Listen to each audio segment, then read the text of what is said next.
वो पहली नज़र का प्यार। कॉलेज का पहला दिन हमेशा खास होता है। नए दोस्त, नई जगह और नए अनुभव। स्नेहा के लिए भी ये दिन कुछ अलग नहीं था। वह दिल्ली के एक प्रतिष्ठित कॉलेज में पढ़ाई करने आई थी। बचपन से ही स्नेहा का सपना था कि वह एक बड़ा नाम कमाए और अपने परिवार का नाम रोशन करे। लेकिन उसने कभी नहीं सोचा था कि कॉलेज में उसका सामना एक ऐसी कहानी से होगा जो उसकी ज़िंदगी को हमेशा के लिए बदल देगी। स्नेहा एक साधारण लड़की थी। उसकी दुनिया किताबों में ही सिमटी हुई थी। क्लास का पहला दिन था और वह अपने नए क्लासरूम में धीरे से दाखिल हुई। उसने सोचा कि वह एक कोने में चुपचाप बैठ जाएगी और पढ़ाई पर ध्यान देगी। लेकिन जैसे ही उसने क्लासरूम में कदम रखा, उसकी नज़र सामने बैठे एक लड़के पर पड़ी। वह लड़का अपने दोस्तों के साथ हंसी मजाक कर रहा था और उसकी हंसी की आवाज़ पूरी क्लास में गूंज रही थी। वह लड़का कोई और नहीं बल्कि आदित्य था। आदित्य कॉलेज का सबसे लोकप्रिय लड़का था। हैंडसम, स्मार्ट और हर किसी की मदद करने वाला। वह हमेशा दोस्तों के साथ घिरा रहता और उसकी हंसी हर किसी को अपनी ओर खींच लेती थी। स्नेहा ने आदित्य को देखा और एक पल के लिए उसकी नज़रें उसी पर थम गई। आदित्य की मुस्कान ने उसके दिल को कुछ ऐसा छू लिया कि वह खुद को रोक नहीं पाई। लेकिन स्नेहा ने खुद से कहा, नहीं, ये सब सिर्फ फिल्मों में होता है, असल ज़िंदगी में ऐसा कुछ नहीं होता। मुझे सिर्फ अपनी पढ़ाई पर ध्यान देना है। स्नेहा ने अपनी किताबें निकाली और ध्यान क्लास की ओर मोड़ लिया। लेकिन जैसे जैसे दिन बीतते गए, आदित्य का स्नेहा की ज़िंदगी में आना जाना शुरू हो गया। कभी लाइब्रेरी में मिलना, कभी कैंटीन में आमना सामना। दोनों की मुलाकातें संयोग से होती रहीं, लेकिन दोनों के बीच एक अजीब सा आकर्षण था जिसे दोनों ही महसूस करने लगे थे। एक दिन जब स्नेहा कॉलेज की लाइब्रेरी में पढ़ाई कर रही थी, आदित्य वहाँ आया। उसने स्नेहा को देखा और मुस्कुराते हुए कहा, तुम हर वक्त किताबों में ही खोई रहती हो, कभी हमारे साथ भी समय बिताया करो। स्नेहा ने हंसते हुए जवाब दिया, मुझे पढ़ाई पसंद है और वैसे भी मैं तुम्हारे जैसे लोकप्रिय लोगों के साथ बैठने के लायक नहीं हूँ। आदित्य ने इस बात पर जोर से हंसते हुए कहा, तुम्हें पता है, यही तुम्हारी खासियत है, तुम सबसे अलग हो। उस दिन के बाद से स्नेहा और आदित्य के बीच बातचीत बढ़ने लगी। आदित्य की मस्ती भरी बातें स्नेहा को हंसाने लगीं और स्नेहा की गंभीरता आदित्य को प्रभावित करने लगी। धीरे धीरे दोनों के बीच एक गहरी दोस्ती पनपने लगी। दोनों का एक दूसरे के बिना दिन गुजरना मुश्किल होने लगा था। आदित्य ने कई बार सोचा कि वह स्नेहा से अपने दिल की बात कह दे, लेकिन हर बार वह खुद को रोक लेता। उसे डर था कि कहीं उसकी बातों से स्नेहा की भावनाएं आहत न हों। दूसरी ओर स्नेहा भी आदित्य के लिए कुछ खास महसूस करने लगी थी, लेकिन उसे हमेशा लगता था कि आदित्य जैसे लड़के के लिए वह अब से एक दोस्त ही हो सकती है।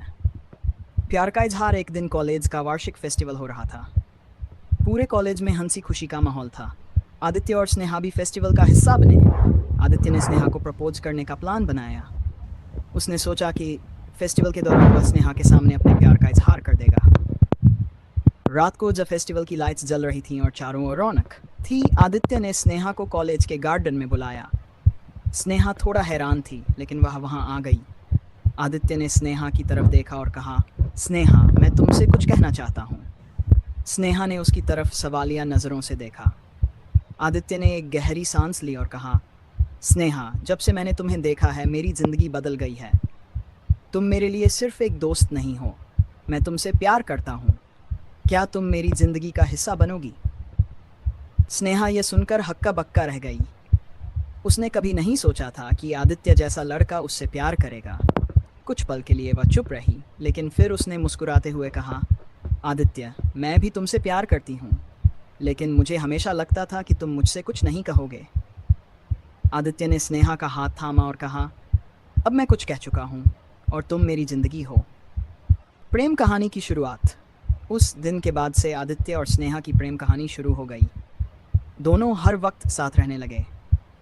कॉलेज की लाइब्रेरी, कैंटीन, क्लासरूम, हर जगह दोनों की जोड़ी दिखाई देती। आदित्य ने स्नेहा के साथ हर वो पल बिताया जिसे वह हमेशा याद रखना चाहता था। स्नेहा भी आदित्य के साथ बहुत खुश थी। उसकी ज़िंदगी का हर पल अब खूबसूरत हो चुका था। लेकिन कहते हैं ना, हर प्रेम कहानी में कुछ न कुछ कठिनाई ज़रूर आती है। आदित्य और स्नेहा की कहानी में भी ऐसा ही कुछ हुआ। अलगाव की कड़वाहट। कॉलेज के आखिरी साल में आदित्य को विदेश में पढ़ाई के लिए एक स्कॉलरशिप मिली। ये उसके करियर के लिए एक बहुत बड़ा मौका था, लेकिन इसका मतलब ये भी था कि उसे स्नेहा से दूर जाना पड़ेगा। आदित्य को समझ नहीं आ रहा था कि वह क्या करे। एक ओर उसका करियर था और दूसरी ओर स्नेहा। जब स्नेहा को यह बात पता चली तो वह बहुत उदास हो गई। उसने आदित्य से कहा, तुम्हें जाना चाहिए, ये तुम्हारा सपना है, मैं हमेशा तुम्हारे साथ रहूंगी चाहे तुम कहीं भी रहो।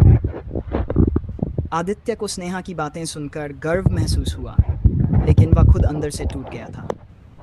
उसे स्नेहा से दूर होने का ख्याल भी बर्दाश्त नहीं हो रहा था, लेकिन आखिरकार उसने स्नेहा की बात मान ली और स्कॉलरशिप स्वीकार कर ली। दूरी का दर्द। आदित्य के विदेश जाने के बाद स्नेहा की जिंदगी में खालीपन आ गया था। वह हर दिन उसकी याद में खोई रहती।